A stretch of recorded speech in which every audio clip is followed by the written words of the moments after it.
On est très heureux de préparer ce match-là, ça c'est une évidence. Comme vous l'avez tous dit, c'est un gros match, et notamment pour nous, à l'heure actuelle. C'est quelque chose qui est vraiment emballant, je dirais. Mais il ne faut pas s'en faire une montagne non plus. Voilà, c'est un gros match à préparer, comme on a pu en préparer l'an dernier, notamment quand on commence à arriver en demi-finale de Coupe de la Ligue. Pour nous, c'était déjà le Graal. Tu arrives en finale, c'est encore plus le Graal. Et maintenant, tu es même en Europa League. Donc forcément, tout le monde est heureux de préparer ces matchs-là. Mais voilà, ça reste du football. Il ne faut pas perdre ça de vue. Et il faut se concentrer sur ce qui va se passer demain et pas ce qui se passe aujourd'hui ici, pas ce qui va se passer ce soir, ni ce qui se passera éventuellement après le match. Ce qui est important, c'est ce qui va se passer sur le terrain pendant 1h30. Voilà, c'est surtout ça. Mais il faudra déjà pas trop les regarder, parce que si on les regarde, ils passent assez vite en général. Donc il va falloir qu'on soit capable, nous, de jouer. Ça, c'est important. Et à partir de là, essayer de commettre le moins d'erreurs techniques possible, parce que c'est une équipe qui est très habile pour utiliser les ballons, les pertes de balles adverses. Et après, c'est une équipe qui a l'art, je dirais, de jouer haut et je ne vais pas dire d'envahir le camp adverse, mais c'est un peu ça quelque part. Donc il faudra faire attention à tout ça. Voilà. Je ne veux pas qu'on se mette une pression totalement inutile sur les épaules. On n'a aucun poids supplémentaire à porter lors de ce match, quoi. Je veux dire, voilà, ça doit être du plaisir avant tout, pour tout le monde. Je le précise bien, que ce soit pour les dirigeants, que ce soit pour les supporters, que ce soit même pour la presse, de voir que le club... 8 ans après, c'est ça Thierry 8 ans après, est capable de jouer pour une place en Coupe d'Europe. C'est quand même, encore une fois, c'est pas anodin, quoi. Donc ça prouve qu'il y a eu du bon travail de fait. Et je peux en parler puisque moi, il y a seulement 3 ans que je suis là. Donc il y a d'autres personnes qui en ont fait du très bon avant moi. Donc ça prouve que le club grandit.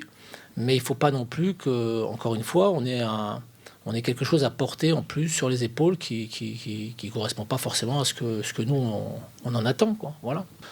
Nous, oui, il est évident qu'on veut faire plaisir à notre public et par la même occasion on compte sur lui, comme on a toujours compté sur lui depuis que je suis ici. Donc il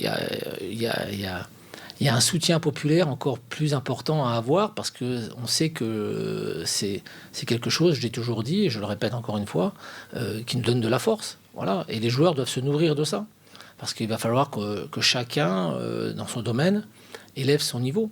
Et il est évident que ce serait quelque chose de formidable pour nous de pouvoir, comme tu l'as dit, être dans la lignée d'un match comme celui de Paris il y a 2 ans ou d'autres ces dernières années, quoi. Voilà. Quand on a joué contre Paris, contre Lyon, contre Marseille, contre Monaco, je n'ai aucune raison de trembler contre Francfort. Mais par contre, il est évident qu'il faudra se mettre... à minima, dans les mêmes conditions pour pouvoir éventuellement réussir l'exploit. Oui, c'est sûr. Après, vous savez, le club est très ambitieux. Même si la priorité est toujours le championnat, on aimerait bien faire les phases de groupe, même si ça prend un peu plus d'énergie pour nous, pour les supporters, pour le club, pour que ça devienne vraiment un club important dans le championnat de France. Donc il n'y a rien de mieux que de se qualifier pour les phases de poule. Ben, comme l'a dit le coach, c'est une équipe qui excelle par rapport à nos pertes de balles, donc il faudra perdre le moins de ballons possible. Après, on a vu que le profil allemand, c'est jouer des contres rapides, attaquer à beaucoup de joueurs. Donc il va falloir être costaud défensivement, et je pense que ça va se jouer notamment en efficacité. Que ce soit nous devant les cages ou eux, il faudra prendre le moins de buts possible ou ne pas en prendre et pouvoir en marquer également beaucoup. Oui, ben, comme on l'a dit, c'est les grands favoris, nous on est outsiders. Mais après, voilà, il ne faut pas avoir peur d'une équipe non plus. Le premier match va se jouer à domicile avec le soutien de nos supporters. Donc à nous de jouer, de faire ce qu'on sait faire. On sait qu'on est capable de produire du beau jeu. Donc à nous de ne pas déjouer et de pouvoir faire un bon résultat à domicile en attendant le match retour.